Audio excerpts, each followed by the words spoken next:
I do want to introduce Victor Armstrong, who I had the pleasure of meeting yesterday.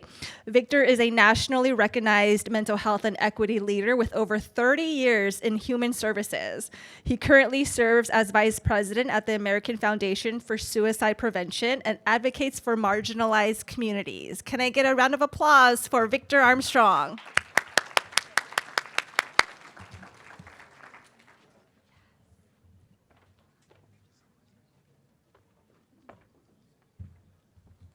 Thank you. I'm going to have to take that 30 years out of my bio because it just makes me sound really old. So we know that Asian Americans endure some of the highest rates of mental distress and yet are among the least likely to seek help. In addition, we find ourselves at a place and time in America where it can feel increasingly isolating and difficult to find hope. And there are times in life when, as communities, we're better served to put our heads down and keep moving forward. Sometimes our very survival has depended upon it. But there are other times, however, when our conviction and the urgency of now calls upon us to stand for and with those who have not found their voice or who have not been privileged to have a platform to stand upon or a megaphone to make their voices heard. And real leaders can discern between the two scenarios and rise to the occasion. As I look around this room, I am surrounded by leaders. Leaders in the business world, leaders in public policy, leaders in research, leaders in advocacy, community leaders. Those who understand that in this moment, our charge, the responsibility to lift our voices as one community has never been greater. And today, our charge is elevated. You see, today, our young people, our communities are seeking not only guidance and direction, but hope and connection.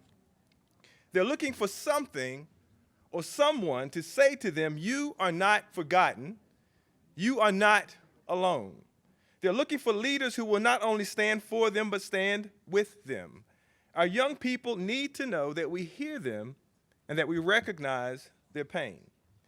So I say to every leader gathered here, our charge, especially in today's environment when many feel as if their humanity is being erased, our charge is not only to provide access to resources, but to become the embodiment of hope.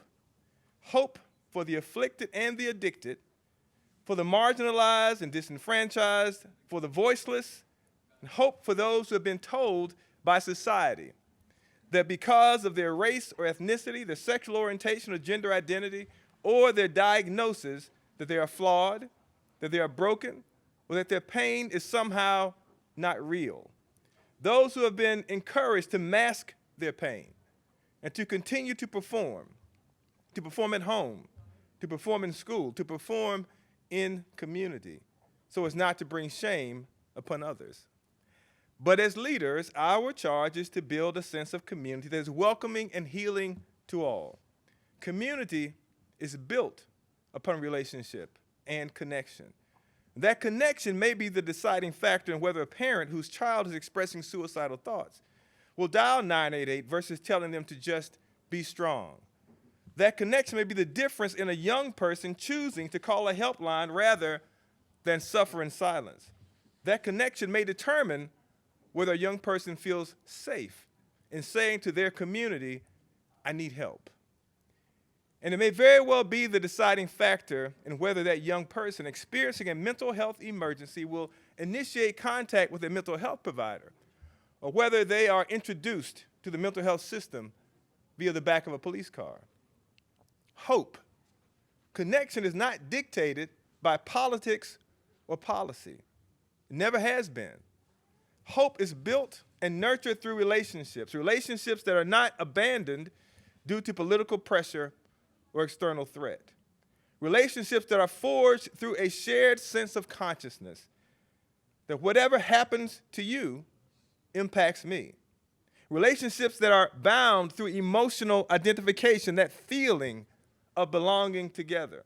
Much like what I sense in this space and relationships that are nurtured by respect for language, culture, customs, and traditions that galvanize you as a group.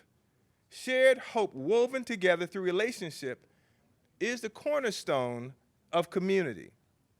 We demonstrate that hope, that relationship, by our affirmation, but we also demonstrate that relationship by how we show up, how we continue to advocate for and find ways to support the most vulnerable in our community.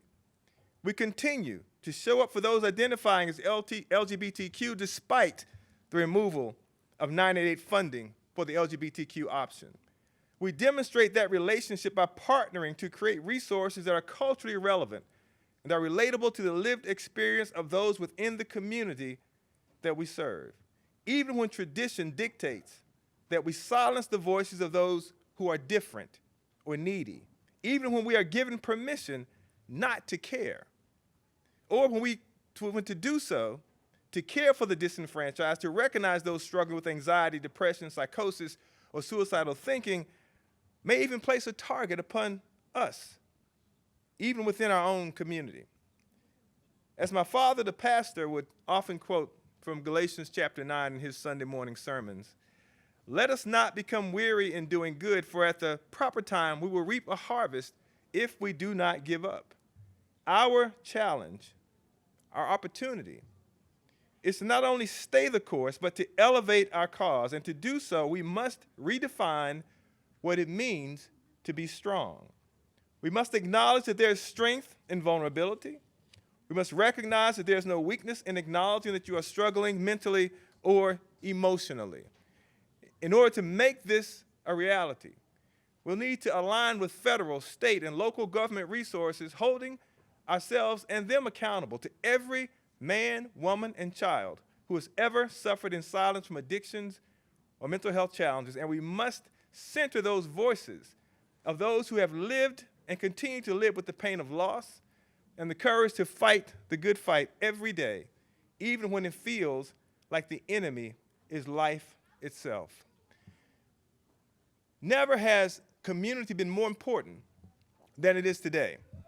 One of the reasons that community is so important is because we should never, ever find ourselves in a position where someone can make a change in policy and we find ourselves like deer in the headlights wondering how we're going to meet the needs of our community.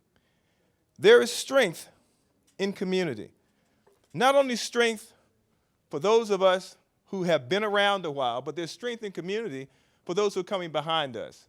And I want to demonstrate this because I believe that we remember more of what we see than what we hear. So I want to leave you with this, and I'm going to ask my friend Justin if he would come up. He graciously volunteered to assist me, even though he has no idea what he's volunteering for. He's a good man. So Justin, I want you to join me over here. Now, as we think about the power of community, and you see here, we are surrounded by a community.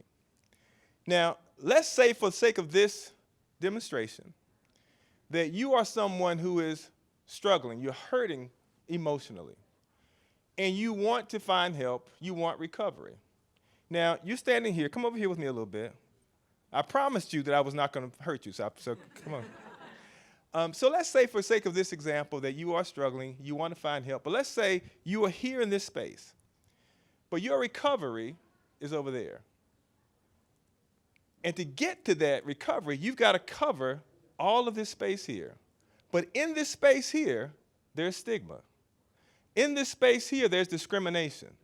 In this space here, there's a lack of resources. In this space here, there are resources that seem to have nothing to do with you and your story and your culture. But you have here this community. And so there are a couple of things you could decide to do. You could look at your community and you could say, well, you see Dr. Chang, she looks like she's doing fine. So she's not trying to walk this path, but she's walking in her story. Your story, your path is different. Your journey is different. You could decide, well, I need to get there, but I don't want to go through all this trouble, so I just go around this way to get there. But the problem is, going around that way, you could get distracted and never get to your point of origin. Going this way, you may encounter other people who discourage you from trying to get to your recovery. So you need to walk this path. But you don't want to walk it alone because you fear all of the pitfalls. So in this demonstration, I represent your community. You see all these beautiful faces out here? I represent that community to you.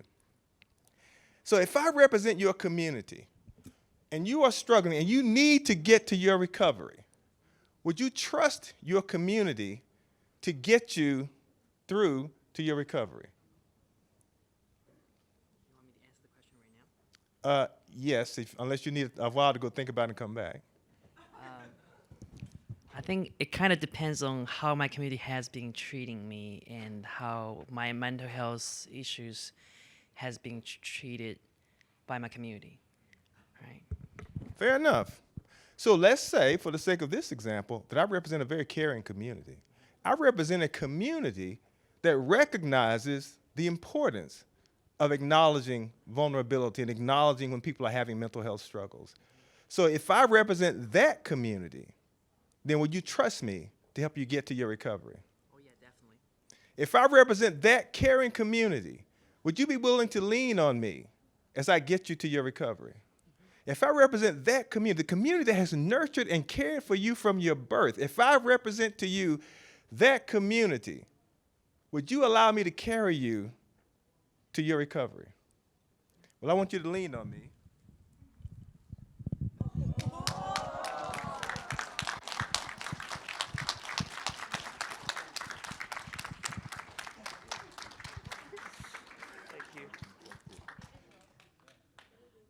In order for Justin to trust me to carry him, he had to know a couple of things first. He had to know that I was a community that cared about him. He had to know that I was a community that would acknowledge his pain. But he also had to know that I was big enough, that I was strong enough, that I was able to carry him. And I say to you today that as a community, we are big enough. But we're even bigger when all minoritized communities, Black, Latinx, AAPI, when we all come together, work together, pool our resources, and recognize that there's strength in connection, there's hope in connection, then we will turn this silent war into an all-out assault on stigma and discrimination. I want you to enjoy the film. After the film, we'll come back and have a panel discussion. Thank you.